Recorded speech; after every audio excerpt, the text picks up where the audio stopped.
In this video, you'll learn how to bulk delete messages on Slack.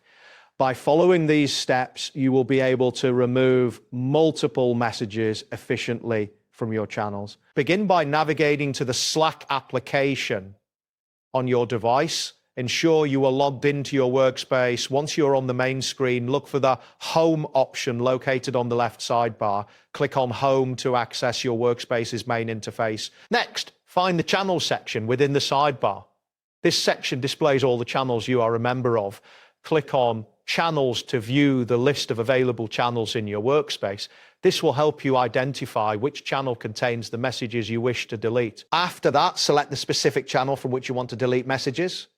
Simply click on the channel name to enter it. Once you are inside the channel, you will see the conversation history, along with all the messages posted. Now, locate the three dots icon, often referred to as the More Actions button. This icon is usually found at the top right corner of the message you wish to delete. Click on this icon to reveal a drop-down menu with various options. From the drop-down menu, select Delete Message.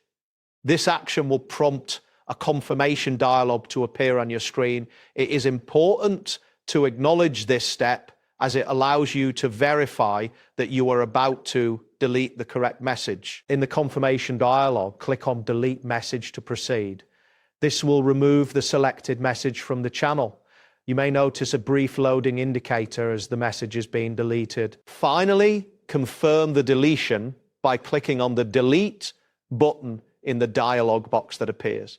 Upon successful deletion, the message will no longer appear in the channel's message history. As an alternative method, you can choose to leave the channel entirely, which will also remove all your messages from that channel. To do this, locate the three dots icon once again and select Leave Channel from the drop-down menu. This action will effectively remove you and your messages from the channel. That wraps up today's guide. Thanks for watching and catch you in the next tutorial.